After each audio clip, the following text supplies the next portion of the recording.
दोस्तों, ये कहानी एक ऐसे साइंटिस्ट की है जो अपने फायदे के लिए एक जेल में कुछ कैदियों को रखकर उन पर ऐसे खतरनाक घिनौने एक्सपेरिमेंट करता है जिससे उन कैदियों को हर दिन नर्क से गुजरना पड़ता है। लेकिन एक दिन उनमें से कुछ कैदी उस साइंटिस्ट के साथ कुछ ऐसा करते हैं जिसका उसने भी कभी सपने में नहीं सोचा था। लेकिन आखिर वो साइंटिस्ट उन कैदियों के साथ ऐसे कौन से घिनौने एक्सपेरिमेंट करता था और आखिर उन कैदियों ने उसके साथ ऐसा क्या किया, चलिए जानते हैं। तो कहानी की शुरुआत एक प्लेन को दिखाते हुए होती है जो कुछ कैदियों को लेकर एक खूबसूरत आइलैंड पर उतरता है, जहाँ उन कैदियों को स्पाइडर हेड नाम की एक अनोखी जेल में रखा जाता है, जो कि एक अलग ही तरह की जेल थी क्योंकि वहाँ उन कैदियों को सारी सुख सुविधाएं दी जाती थी। वहाँ पर उन कैदियों को उनके पर्सनल रूम में रहने और उनके मनपसंद काम करने की आजादी थी। साथ ही उन्हें आसपास घूमने की भी पूरी छूट दी जाती थी। लेकिन इन सब सुख सुविधाओं के बदले उनकी बॉडी पर इंसानों के इमोशंस को कंट्रोल करने वाले केमिकल्स के एक्सपेरिमेंट किए जा रहे थे, जिसके लिए हर कैदी की पीठ पर उन केमिकल्स के छोटे छोटे बॉक्स हमेशा ही लगे होते थे, जिन्हें मोबी पैक कहा जाता था। हर बार उन कैदियों को कोई भी नया डोज देने से पहले उनकी परमिशन ली जाती थी और उनके एक्नॉलेज कहने पर ही एक्सपेरिमेंट शुरू किया जाता था। ये सारे एक्सपेरिमेंट्स जीनियस साइंटिस्ट स्टीव अबनेस्टी और उनके असिस्टेंट मार्क की देखरेख में होते थे और आज वो लोग रे नाम के एक कैदी पर G46 ड्रग का एक्सपेरिमेंट कर रहे थे। इस ड्रग की वजह से स्टीव के बकवास जोक्स पर भी रे पागलों की तरह हंसने लगता है। यहाँ पर मार्क हिस्ट्री के ट्रेजेडी से भरे फैक्ट्स पढ़कर रे को बताता है, पर G46 ड्रग के असर से रे अभी भी लगातार हंसता ही जा रहा था। ये देखकर स्टीव मार्क को ये कहते हुए बहुत खुश होता है कि उनका ये ड्रग सक्सेसफुल रहा और अपने नोटबुक में इस टेस्ट से जुड़ी जानकारी नोट करने के साथ ही गोल्डन स्टार वाला स्टिकर भी उस जानकारी पर चिपका देता है। अगले दिन सुबह जेफ नाम के कैदी को आंखों पर पट्टी बांधकर बिल्डिंग से बाहर एक खास टेस्ट के लिए ले जाया जाता है। उसे N40 ड्रग का डोज देने के बाद उसकी आंखों से पट्टी हटा ली जाती है। पट्टी हटने पर जेफ को सारी चीजें बहुत खूबसूरत दिखाई देने लगती है, पर वो उस खूबसूरती को ठीक से बयान नहीं कर पाता, इसलिए उसे B15 नाम का दूसरा डोज दिया जाता है, जिसके असर से वो बहुत ही खूबसूरत शायराना अंदाज में उस खूबसूरत नजारे के बारे में बताने लगता है। लेकिन जैसे ही टेस्ट खत्म होता है और सब वापस आने लगते हैं तो जेफ देखता है कि वो एक बहुत ही गंदे और बेकार सी जगह में खड़ा है। अपने ठिकाने पर लौटकर जेफ किचन में काम कर रही अपनी साथी कैदी लिजी के पास जाकर काम में उसकी हेल्प करने लगता है। असल में जेफ को लिजी बहुत पसंद थी और वो दोनों स्नैक्स बनाने के इंचार्ज थे। जेफ को ये काम इसलिए पसंद था क्योंकि उसे लिजी के साथ ज्यादा से ज्यादा वक्त बिताने और उससे बात करने का मौका मिल जाया करता था। वो लोग खाना बनाते हुए अपने साथ होने वाले टेस्ट के बारे में भी बात किया करते थे। शाम को जेफ अपने रूम में बैठकर डिटेल में बीती हुई घटनाओं को याद करके अनोखी तरह के ड्राइंग्स बनाना पसंद करता था। लेकिन उसके लिए ऐसा करना आसान नहीं होता था क्योंकि कई बार सोचते हुए उसका दिमाग पास्ट में चला जाता था और उसे वो सारी चीजें याद आ जाती जिसकी वजह से वो इस जेल में पहुंचा था। यहाँ से सीन शिफ्ट होता है और हम देखते हैं कि पास्ट में उस खूबसूरत रात को वो अपने बेस्ट फ्रेंड एडम और अपनी गर्लफ्रेंड एमा के साथ एक पार्टी एंजॉय कर रहा था। पार्टी में जेफ ने बहुत ज्यादा पी ली थी और घर वापस लौटते वक्त नशे में उसने गलती से अपनी कार को एक पेड़ में ठोक दिया था, जिसकी वजह से उसके बेस्ट फ्रेंड एडम की मौत हो गई थी। फिर सीन शिफ्ट होता है और प्रेजेंट में हम देखते हैं कि नए टेस्ट के लिए जेफ को एक दूसरी कैदी हीथर के साथ ले जाया जाता है। एक्सपेरिमेंट से पहले स्टीव अच्छी तरह से पता कर लेता है कि वो दोनों पहले कभी नहीं मिले थे। फिर वो उन दोनों से पूछता है कि क्या वो एक दूसरे को अट्रैक्टिव लगते हैं, तो उनका जवाब ना के बराबर होता है। फिर मार्क उन्हें N40 का डोज देता है और तुरंत ही जेफ और हीथर एक दूसरे को बहुत ही अट्रैक्टिव लगने लगते हैं। दोनों खुद पर काबू नहीं रख पाते और कैमरास और साइंटिस्ट की मौजूदगी में ही इंटीमेसी में इन्वॉल्व हो जाते हैं। वो एक दूसरे को आई लव यू बोलते हैं और बेइंतहा प्यार करने लगते हैं। ये देखकर स्टीव और मार्क खुश हो जाते हैं, पर वो अभी अपनी डायरी में गोल्डन स्टार नहीं लगाता क्योंकि वो पहले N40 का बचा हुआ असर देखना चाहता था। इस बीच जेफ खाना सर्व करते वक्त हीथर के लिए भी खाना लेकर आता है, तो वो दोनों अजनबी जैसा बिहेव करते हैं और एक दूसरे से बात तक नहीं करते। ये देखकर स्टीव को थोड़ी निराशा होती है और वो दोबारा से एक्सपेरिमेंट करने का फैसला करता है। लेकिन इस बार वो एक बूढ़ी औरत को चुनता है, जिसे देखकर जेफ इनकार कर देता है, पर उसे डबल डोज दिया जाता है और वो इस बार भी प्यार की सीमा पार कर जाता है। बाद में जब मार्क उसके मोबी पैक को रिफिल करने आता है तो उसे बताता है कि ये बॉक्स बहुत ही नाजुक है और हल्के झटके से भी टूट सकता है और वो आउट ऑफ कंट्रोल हो सकता है, इसलिए लड़कियों के साथ इंटीमेसी करते वक्त उसे केयरफुल रहने की जरूरत है। जेफ मौके का फायदा उठाकर मार्क से कहता है कि वो उसकी ड्यूटी बदल दे क्योंकि वो स्नैक्स की ड्यूटी से बोर हो गया है और कुछ चेंज चाहता है, पर वो मार्क से असली रीजन नहीं बताता। अगले दिन वो ये देखकर हैरान हो जाता है कि उसे स्टीव और मार्क के साथ साइंटिस्ट के डेस्क पर काम करने की ड्यूटी मिली है। नेक्स्ट एक्सपेरिमेंट के लिए दो अलग अलग रूम तैयार किए जाते हैं। एक में डेव को रखा जाता है जो ढेर सारा खाना खा रहा होता है। दूसरे रूम में हीथर और सैरा बैठी होती है। टेस्ट बहुत सिंपल था और स्टीव जेफ को उन दोनों में से किसी एक को डार्कन फ्लॉक्स का डोज देने को कहता है, जो कि स्टीव के मुताबिक एक उत्तेजित करने वाली दवाई थी, लेकिन इसका कोई परमानेंट नुकसान नहीं था। ये सुनकर जेफ थोड़ा अनकंफर्टेबल फील करता है और दोनों में से किसी को भी चुनने से इनकार कर देता है, पर वो ये भी क्लियर कर देता है कि अगर उसे चुनना ही पड़ा तो वो रैंडमली दोनों में से किसी को भी चुन लेगा, क्योंकि उसके दिल में उन दोनों में से किसी के लिए भी कोई फीलिंग नहीं थी और वो सिर्फ इसलिए इनकार कर रहा था क्योंकि उसे पहले वो दवाई दी गई थी जो उसे बिल्कुल भी पसंद नहीं थी। ये सुनकर स्टीव इम्प्रेस हो जाता है क्योंकि जेफ को उन दोनों औरतों के साथ फिजिकल होने के लिए अलग अलग डोज दिए गए थे, लेकिन उनके फाइनल रिजल्ट सेम थे। कुछ देर बाद लिजी जेफ के पास आकर उसे अपनी ड्यूटी चेंज करने के फैसले के बारे में पूछती है, पर तभी गार्ड आकर जेफ को बताता है कि आज उसकी छुट्टी है। ये सुनकर वो बिल्डिंग से बाहर निकलकर अपनी गर्लफ्रेंड एमा को फोन करता है, पर हर बार की तरह इस बार भी उसकी डायरेक्ट कॉल नहीं लगती और उसे वॉइस मैसेज भेजना पड़ता है। वो मैसेज में उससे माफी मांगता है और कहता है कि वो उसे बहुत मिस करता है। साथ ही इस बार वो उसे लिजी के बारे में भी बताता है। अगले सीन में जेफ को रोगन नाम के एक हट्टे कट्टे कैदी के साथ रूम में भेजा जाता है, पर जेफ को मर्दों में कोई दिलचस्पी नहीं थी, इसलिए वो डोज लेने से इनकार कर देता है। फिर उसे बिना डोज दिए रूम में जाने दिया जाता है, लेकिन जेफ को तसल्ली नहीं होती और वो साइंटिस्ट के रूम में जाकर पता लगाता है तो उसे मालूम चलता है कि हीथर को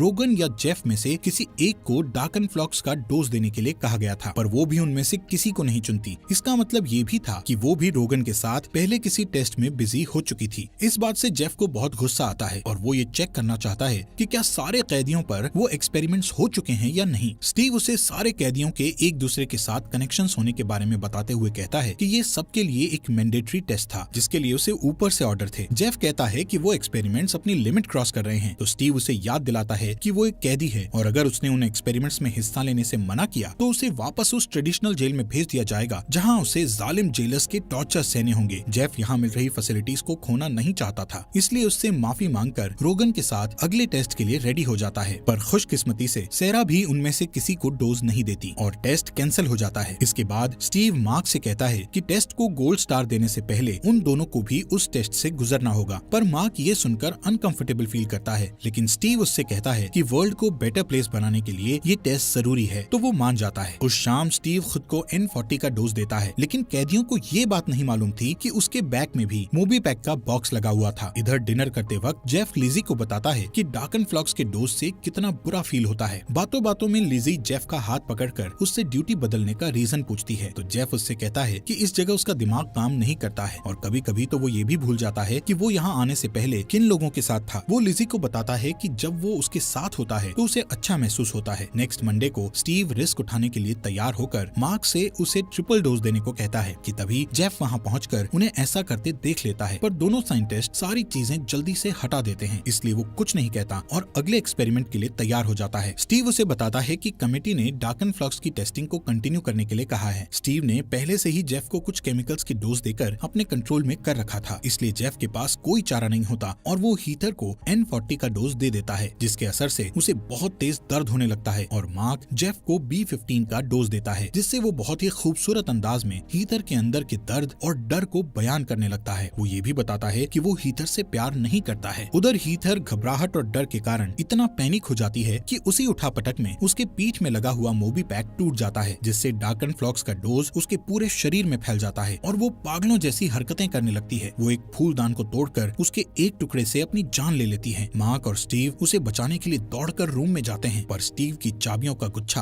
रास्ते में गिर जाता है। अंदर जाकर मार्क और स्टीव हीथर से पूरी घटना पर बहस करने लगते हैं। इस बीच जेफ स्टीव की गिरी हुई चाबी का गुच्छा उठा लेता है और उसकी चीजों को खोलकर चेक करने लगता है। स्टीव का नोटबुक उसके हाथ लगता है, जिससे उसे बहुत नई जानकारियां मिलती है। वो देखता है कि एक कागज के टुकड़े पर OBDX नाम का एक केमिकल फॉर्मूला एब्नेस्टी फार्मास्यूटिकल्स के लोगों के साथ बना हुआ है। इसका मतलब साफ था कि वहाँ कोई कमिटी नहीं थी, बल्कि स्टीव खुद उस कंपनी का ऑपरेटर और मालिक था। दूसरी चीज वो नोटिस करता है कि एक बिंगो कार्ड पर 6 और 40 को छोड़कर बाकी सारे नंबर्स पर गोल्ड स्टार लगे हुए थे। उन स्टार्स के नीचे वाले नंबर्स उन केमिकल्स के नंबर्स के साथ मैच कर रहे थे जिनका उनके ऊपर एक्सपेरिमेंट हो चुका था। N40 वाला ड्रग सच्चा प्यार पाने के एक्सपेरिमेंट में अभी तक कामयाब नहीं हुआ था, इसलिए उसे अभी तक स्टार नहीं मिला था और B6 वो ड्रग था जिसे मार्क सबके मोबी पैक में डाला करता था। इसके पहले कि जेफ कुछ जान पाता, वो स्टीव को वापस आता हुआ देखकर जल्दी से सारी चीजें सही जगह पर रख देता है और चाबी का गुच्छा वापस जमीन पर फेंक देता है। बाद में मार्क स्टीव से इस घटना की रिपोर्ट करने के लिए कहता है, पर स्टीव इससे इनकार कर देता है। स्टीव उससे कहता है कि इस घटना की रिपोर्ट करने से उन्हें अपना एक्सपेरिमेंट बंद करना पड़ेगा, क्योंकि उन्होंने बहुत पहले ही अपनी लिमिट क्रॉस कर दी थी और अब वो ऐसा नहीं कर सकते। इसके बाद स्टीव जेफ से मिलने जाता है, जो हीथर की मौत से बहुत उदास था और उसे समझाने की कोशिश करता है, लेकिन की किसी भी बात से जेफ संतुष्ट नहीं होता। फिर स्टीव दूसरा तरीका अपनाता है और अपने साथ जेफ को भी उस केमिकल का डोज देता है जिसे उसने रे पर आजमाया था। उस केमिकल के असर से दोनों बहुत ज्यादा हंसने लगते हैं और हंसते हंसते ही अचानक स्टीव उसे बताता है कि उसके पिता ने उसे बचपन में ही छोड़ दिया था और जेफ भी हंसते हुए उससे पूछता है कि आखिर वो मार्क की तरह उस जगह को छोड़कर कभी भी बाहर क्यों नहीं जाता है। इस पर स्टीव उससे कहता है कि ये प्रोजेक्ट उसका सच्चा प्यार है, इसलिए वो इस जगह को छोड़कर नहीं जा सकता। अगले एक्सपेरिमेंट के लिए लिजी को चुना जाता है और उसे ऐसा केमिकल दिया जाता है जिसकी वजह से उसे हर चीज से डर लगने लगता है, यहाँ तक कि एक मामूली से स्टेपलर को देखकर भी वो डर से चीखने लगती है। इस एक्सपेरिमेंट के बाद वो अपनी सारी तकलीफ और शर्मिंदगी को जेफ से शेयर करती है। जेफ उसकी तकलीफ को समझता है और उससे कहता है कि इसी वजह से उसने अपनी ड्यूटी को चेंज करवाया था। लिजी को समझ में नहीं आता कि थोड़े से आराम के लिए वो लोग इन एक्सपेरिमेंट्स के लिए कैसे मान जाते हैं। तब जेफ उसे अपने साथ बीती हुई घटना के बारे में बताते हुए कहता है कि वो ये सब डिजर्व करता है। कई महीने पहले बीती घटना को बताते हुए जेफ कहता है कि उस रात को जब उसने नशे की हालत में गाड़ी चलाई थी तो उस एक्सीडेंट में उसके दोस्त एडम के साथ उसकी गर्लफ्रेंड एमा की भी मौत हो गई थी और तब से वो गिल्ट का शिकार हो गया था। ये सुनकर लिजी उसके पास जाकर उसे तसल्ली देती है। फिर वो दोनों एक दूसरे को किस करने लगते हैं। बाद में वो दोनों साथ में खाना खाते हैं। तभी जेफ के दिमाग में एक प्लान आता है जिसे वो लिजी को बताता है। इधर सिक्योरिटी फुटेज में जेफ को लिजी का स्केच बनाते हुए देखकर स्टीव को भरोसा हो जाता है कि उसका एक्सपेरिमेंट सही काम कर रहा है और इसके बाद वो N40 का डोज लेकर बिस्तर पर चला जाता है। अगले दिन स्टीव एक और टेस्ट के लिए जेफ को फिर से बुलाता है और उसे लिजी को डार्कनफ्लॉक्स का डोज देने के लिए कहता है, पर जेफ इससे इनकार कर देता है तो स्टीव बिना कुछ किए उसे जाने देता है। जेफ के जाते ही स्टीव मार्क को उसका B6 का डोज डबल करने के लिए कहता है, पर जब मार्क जेफ के रूम में डोज देने के लिए जाता है तो जेफ उसका विरोध करता है और कहता है कि वो ये जानता है कि ना तो कोई कमिटी है और ना ही B6 कोई प्लेसेबो है, लेकिन ये जो कुछ भी है वो स्टीव के लिए सबसे ज्यादा इम्पोर्टेंट है। उसकी बात सुनकर मार्क भी अपने दिल की बात उसे बताता है कि वो किसी जीनियस साइंटिस्ट के साथ काम करना चाहता था और उससे ये प्रॉमिस किया गया था कि ये सब दुनिया की भलाई के लिए किया जा रहा था, इसीलिए उसने इस प्रोजेक्ट के लिए हाँ कहा था। पर अब उसे भी इस बात पर पछतावा हो रहा था। जेफ भी इस बात को महसूस करता है और वो दोनों मिलकर इन सब से निपटने के लिए एक प्लान बनाते हैं। इसके बाद मार्क वीकेंड बिताने के लिए घर चला जाता है। नेक्स्ट मंडे मार्क बीमार होने के कारण नहीं आ पाता, इसलिए स्टीव और जेफ अकेले ही टेस्टिंग रूम में रहते हैं। स्टीव जेफ से लिजी को डार्कनफ्लॉक्स का डोज देने के लिए कहता है, पर जेफ इनकार कर देता है। इस पर स्टीव को गुस्सा आ जाता है। वो समझ नहीं पाता कि सिर्फ कुछ महीने एक साथ एक जगह पर बंद रहने पर उन दोनों में प्यार कैसे हो सकता है। स्टीव जेफ के मन में लिजी का प्यार कम करने के लिए लिजी को अपना जुर्म कबूल करने को कहता है। वो रोते हुए बताती है कि वो अपनी बच्ची को कार में बंद करके भूल गई थी, जिसकी वजह से उसकी मौत हो गई थी। फिर वो जेफ से केमिकल देने को कहती है। जेफ कंट्रोल का स्क्रीन दबाता है और उस केमिकल का असर लिजी की जगह स्टीव को होता है और वो जोर जोर से हंसने लगता है। दरअसल मार्क ने बीमार होने का झूठा बहाना बनाया था और कंट्रोल के प्रोग्रामिंग को पहले ही चेंज कर दिया था। उसने स्टीव के मोबी पैक में B6 का एक्स्ट्रा डोज भी डलवा दिया था ताकि वो पूरी तरह उनके कंट्रोल में रहे। जेफ स्टीव को फियर केमिकल का डोज देने के बाद डार्कनफ्लॉक्स का डोज भी देता है, जिससे स्टीव दर्द से छटपटाने लगता है। जेफ उससे कहता है कि मार्क पुलिस को लेकर आने वाला है और उसे पता चल चुका है कि असल में ये किस तरह का एक्सपेरिमेंट है। B6 एक ऐसा केमिकल है जो लोगों को कंट्रोल करने के लिए इस्तेमाल किया जाता है ताकि आप उनसे जो चाहे वो करवा सकते हो, और OBDX को